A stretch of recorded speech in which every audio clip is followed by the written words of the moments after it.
We've devoted the last 8 episodes to studying the life of Lyndon Johnson, with an eye towards whether he had any involvement in the assassination of his predecessor, John F. Kennedy.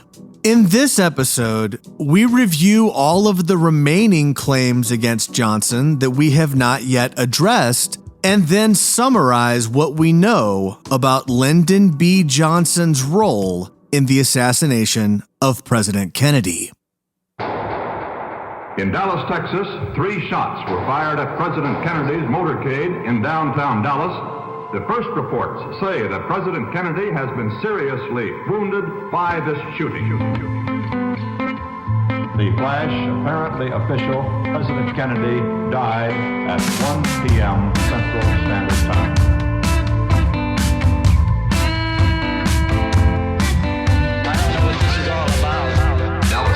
This morning resumed custody the man they have formally charged with the assassination of President Kennedy. I'm just a patsy. The man is Lee Oswald.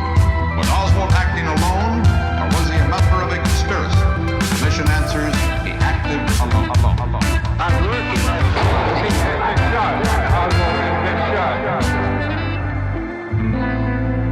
I'm just a patsy. This is Solving JFK. I'm your host, Matt Crumpton. Let's circle back to someone we mentioned for the first time in the last episode, Colonel Howard Burris, Vice President Johnson's military aide. When Colonel Burris accompanied Johnson on a May 1961 trip to Vietnam, it marked the beginning of a back channel between Johnson and the CIA, which provided Johnson with unfiltered intelligence information that President Kennedy was not aware of. Burris was closely tied to Johnson. He was regularly in contact with Cliff Carter, Johnson's right-hand man. He also used the office of Bobby Baker from time to time. And according to Larry Hancock, Colonel Burris made a mysterious trip to Lyndon Johnson's ranch on the day before the assassination. We still don't know the purpose of that trip. We'll cover Burris again when we get to the military. To the extent Johnson would need a reliable back channel to the CIA and the military without involving President Kennedy's administration, he had that in Colonel Burris. If Lyndon Johnson was involved in the plot to kill President Kennedy, we would expect there to potentially be some clues in the form of his actions before and after the assassination. So what did Johnson do before the assassination? We just heard that Colonel Burris came to his ranch the day before. Some researchers also argue that Allen Dulles met with Johnson at his ranch in the summer of 1963. We know that Dulles did visit Lyndon Johnson at his ranch in 1960. In David Talbot's The Devil's Chessboard, Talbot argues that Johnson was visited by Dulles at his ranch in the summer of '63. Talbot's source for this claim is an August 15, 1963 Chicago Tribune article with a photo, quote, that showed the vice president astride a horse while a beaming ladybird and Dulles looked on. On further examination, this photo of Dulles and Johnson was published in papers across the country in August of 1963 as a part of a story about Lady Bird Johnson as a hostess. The picture of Johnson and Dulles was a file photo from a prior visit, almost certainly the 1960 visit. In other words, Allen Dulles did not visit Lyndon Johnson at his ranch just before the assassination. While LBJ wasn't plotting with Dulles at his ranch in 1963, he apparently was plotting something else on the night before the assassination, changing John Connelly's seat in the motorcade. According to author Craig Zerbel, Vice President Johnson came to President Kennedy's suite and demanded that the motorcade seating be changed. Johnson was slated to sit with his political enemy, Senator Ralph Yarborough. But instead, Johnson wanted to ride with his longtime close friend and political ally, Governor John Connelly. President Kennedy did not go along with Johnson's request. According to author William Manchester, the argument was so loud that the First Lady asked what it was about, to which the president responded, quote, "That's just Lyndon. He's having a bad day." Witness Max Peck said that Johnson, quote, "left that suite like a pistol, with long legs pumping and looking furious." The idea that Lyndon Johnson would want to ride with his dear friend instead of his enemy is really not that surprising. For a grown man to throw a fit to the president about a seating arrangement implies that the issue had higher stakes than just who Johnson's traveling companion would be during a 10-mile drive through Dallas. Yes, there was bad blood between Johnson and the Kennedys, and perhaps Lyndon Johnson was just that petty. Still, it's also not crazy to say that it looks like Johnson is trying to do a last-minute switcheroo to protect his boy, John Connelly, and put his enemy, Senator Yarborough, in harm's way. This, of course, can only be true if Johnson knew what was about to happen. This is one of those issues where the sourcing is not that strong for such an important point. Craig Zerbel says that the hotel staff heard the substance of the conversation, but he doesn't provide any names. William Manchester does confirm that the argument happened, but he doesn't say what it was about. It would be nice to know who specifically heard these details, given the potential incendiary nature of the claim from Zerbel. Another conversation with Johnson at the Hotel Texas that night came to light 30 years later. Elliot Janeway was an economic advisor to Lyndon Johnson and was a fundraiser for Johnson's campaign for president in 1960. According to Gordon Ferry, no relation to David, before Janeway's death in 1993, Janeway confided to Ferry that the night before the assassination at Hotel Texas in Fort Worth, there was a meeting between Janeway, Lyndon Johnson, and John Connelly. Lady Bird Johnson and Mrs. Connelly were also present. During this meeting, Johnson said it was necessary to go along with the plot to kill Kennedy. Finally, there's a controversy about whether Johnson ducked down before the shots were fired based on a photo by James Altgens. This picture was taken just after Kennedy had been shot, but before the deadly headshot. When we look 2 cars back from the presidential limo in the photo, it appears that Johnson is nowhere to be seen in his seat. Of course, if Johnson knew that there were going to be shots fired in Dealey Plaza, that would be a reason for him to duck down. And the photo does look like he ducked. There are a couple of counterpoints on that topic.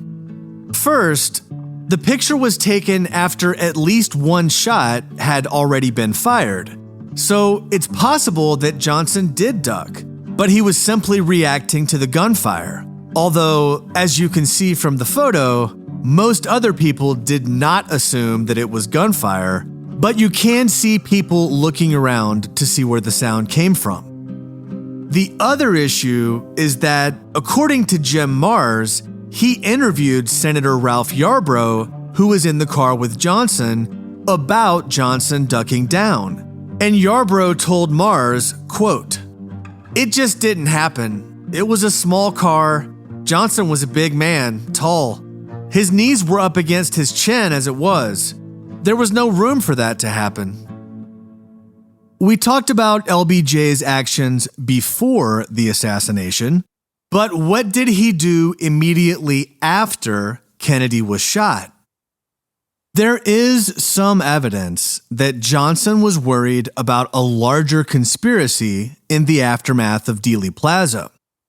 At Parkland Hospital, Malcolm Kilduff, the press secretary, told Johnson that he needed to announce President Kennedy's death. Johnson then told Kilduff to wait until he left the hospital to make the announcement. Johnson said, quote, "I think I had better get out of here before you announce it. We don't know whether this is a worldwide conspiracy, whether they're after me as well as they were after President Kennedy, or whether they're after Speaker McCormick or Senator Hayden.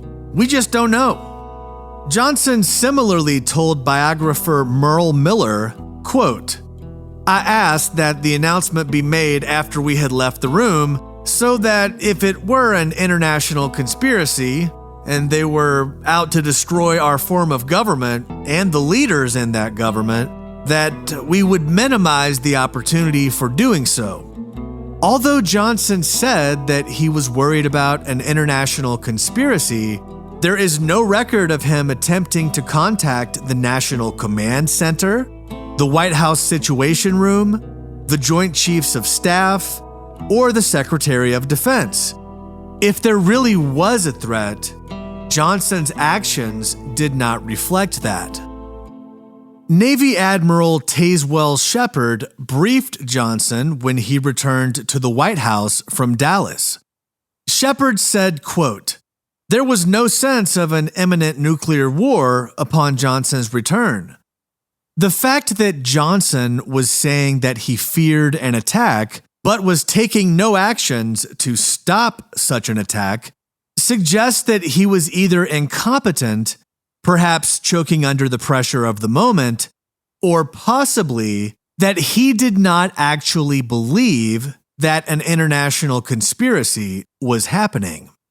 On the other hand, Democratic National Committee advance man Martin Underwood told Vince Palomara that President Johnson sent him to Mexico City in 1966 to get information about what really happened so that he could try to clear Johnson's name as a potential conspirator. Underwood said that Mexico City CIA station chief Win Scott told him that the CIA, the FBI, and the Mafia all, quote, knew JFK was going to be hit. Underwood also asked Win Scott if Lyndon Johnson was involved in the assassination, to which Scott replied, quote, "Not in any way, none whatsoever." Underwood provided Palomara with typed notes from his 1966 meeting with Win Scott. While the notes confirmed that the meeting happened, they did not provide any details about what Scott said. Over the course of the Solving JFK series on LBJ, we've put forth many anecdotes and witness claims that paint the former president in a negative light, some of which potentially implicate him in the assassination.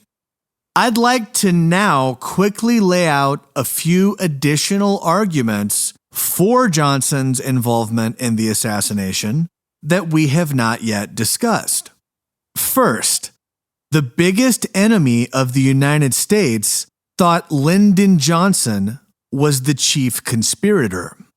In a December 1st, 1966 memo, a source who furnished reliable information to the FBI in the past from the Soviet Union said that the KGB believed that Johnson was behind President Kennedy's assassination.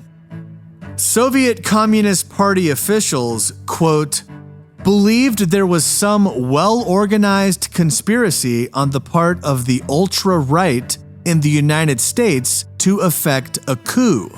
They seemed convinced that the assassination was not the deed of one man, but that it arose out of a carefully planned campaign in which several people played a part. A few paragraphs later, that same memo says, quote, Our source added that the KGB was in possession of data purporting to indicate President Johnson was responsible for the assassination of the late President John F. Kennedy. This information speaks for itself.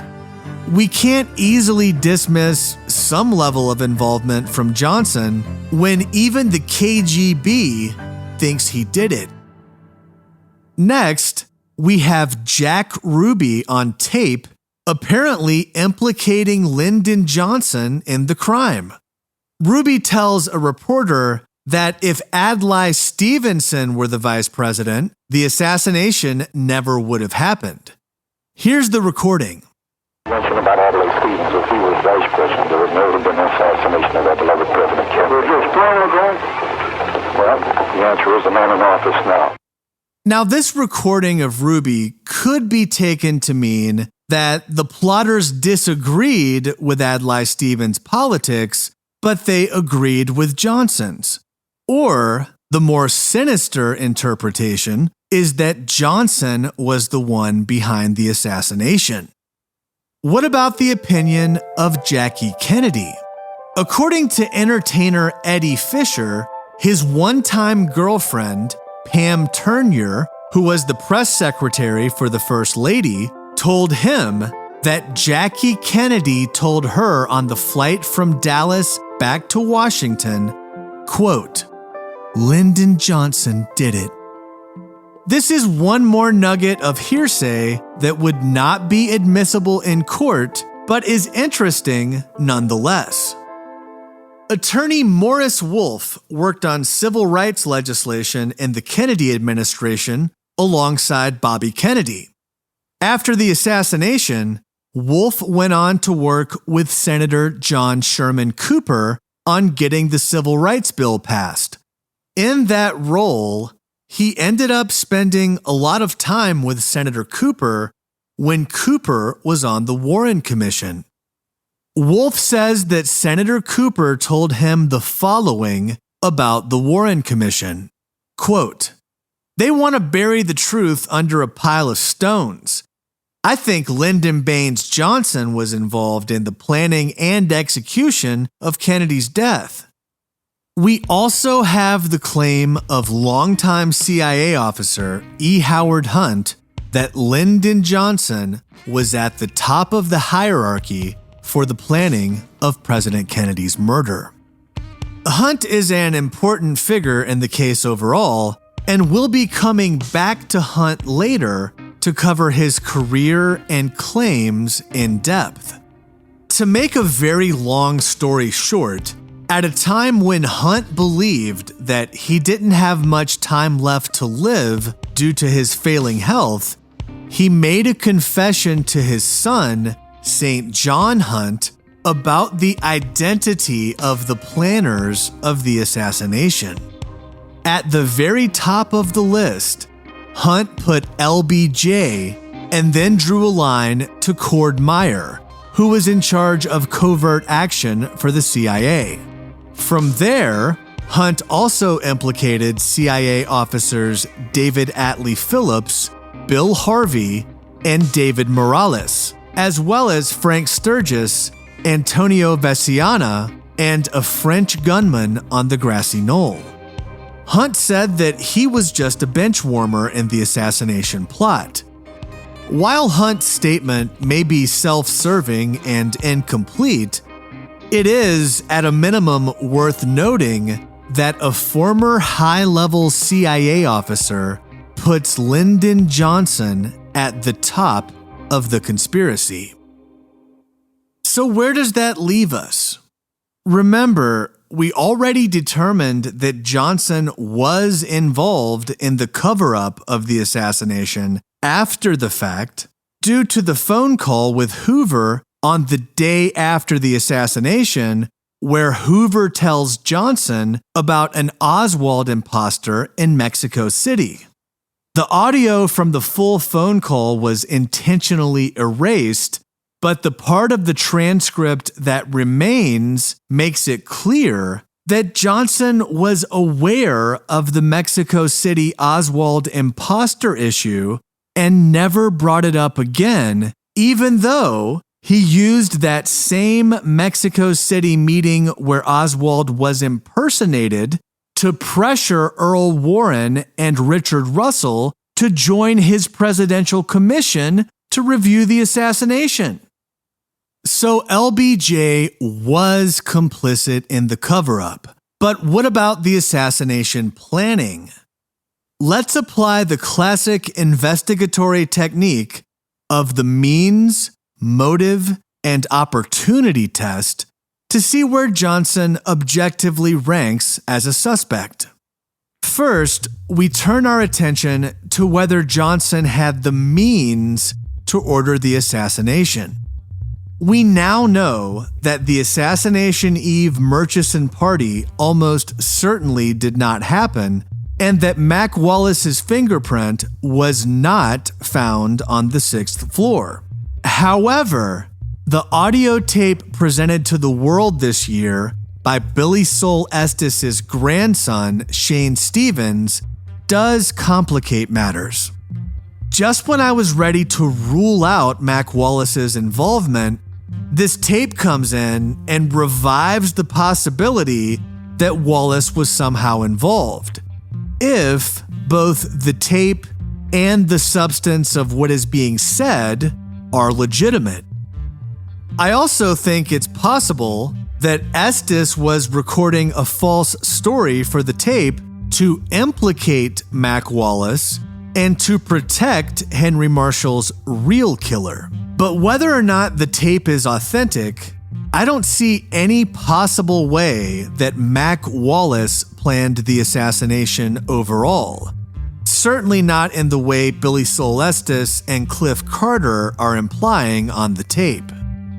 Estes would have us believe that Wallace connected with Jack Ruby, who then connected with Lee Harvey Oswald.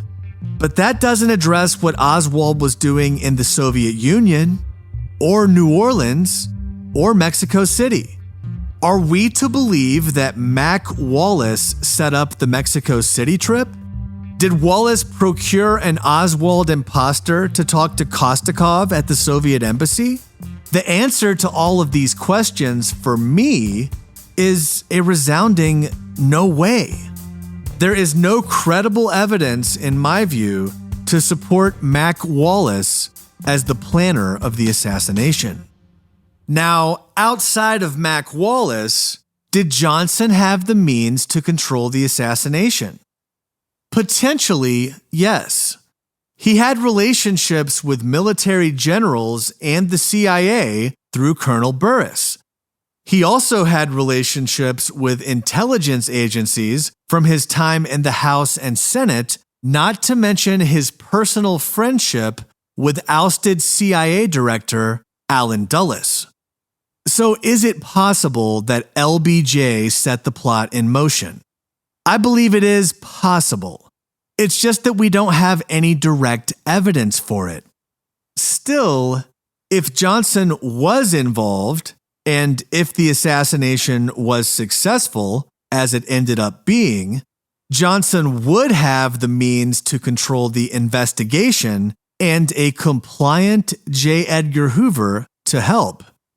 And that's exactly what happened. The next question is whether LBJ had a motive for killing President Kennedy. This is an easy one.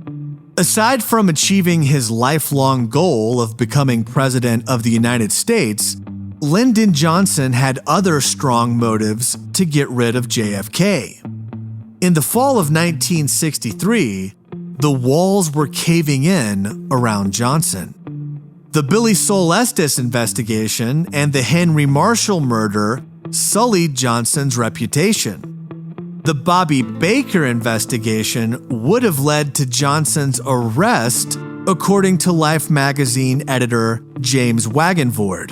And on the day of the assassination, Don Reynolds was testifying about how Johnson required kickbacks for doing business with him. When Johnson became president, he was able to sweep all of those misdeeds under the rug in the name of coming together as a country after President Kennedy's death. CIA Director John McCone met with President Johnson on November 30th, 1963, and wrote in a subsequent memo that Johnson, quote, brought up a number of very personal problems and asked that McCone and McGeorge Bundy, quote, as a team, help him solve some of his problems. Similarly, a February 13, 1964 FBI report says that President Johnson confiscated the Bobby Baker file from the Department of Justice while Attorney General Robert Kennedy was out of the office on a peace mission trip. We also cannot forget that Johnson and the Kennedys had an intense disdain for one another, so much so that insiders believed Johnson would not be on the 1964 ticket as vice president had President Kennedy lived. So yes, LBJ had a very strong motive to want President Kennedy gone. Finally, did Johnson have the opportunity to plan the assassination? Determining whether someone had opportunity is much easier if you're accusing them of committing the crime. When the accusation is that the person planned the crime, it becomes more difficult to clearly sort out this question. There is one person who sticks out to me when it comes to LBJ and opportunity: Governor John Connelly. As noted in episode 70, John Connelly wasn't just the governor of Texas. He was Lyndon Johnson's extremely close confidant. In addition to serving in the Navy with LBJ, Connelly worked at LBJ's radio station, served as his congressional assistant, managed his losing 1941 Senate campaign and his winning 1946 House re-election campaign, served as a strategist on Johnson's notorious 1948 Senate campaign, and acted as the chief surrogate for Johnson in the 1960 presidential campaign before Johnson lost the top spot on the ticket to Kennedy. Don't forget, upon becoming vice president, Johnson got Connelly the job as Secretary of the Navy, which positioned Connelly to run for governor of Texas.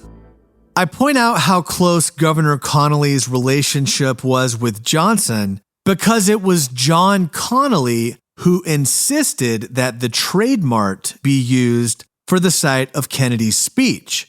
And according to White House advance man Jerry Bruno, the Secret Service decided to go forward with the trademark out of deference to Connelly. After the assassination and after Johnson's presidency, Johnson and Connelly remained close, even forming a partnership to operate a gold mine.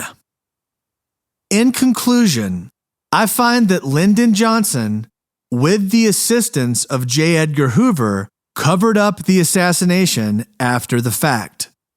I find it inconclusive, but likely, that Johnson had some sort of foreknowledge regarding the assassination. And I find the question of whether Lyndon Johnson had any role in planning the assassination to be inconclusive. It is possible, but it's not proven. Next time on Solving JFK, we'll have a recap and rebuttals episode on Lyndon Johnson with Jeff Crudell from JFK, The Enduring Secret. If you heard anything that you believe is out of context, or if you have additional information to offer, you can let us know at solvingjfkpodcast@gmail.com. Please provide citations to the record for any fact that you're relying on. For transcripts, sources, and official podcast merchandise, visit solvingjfkpodcast.com.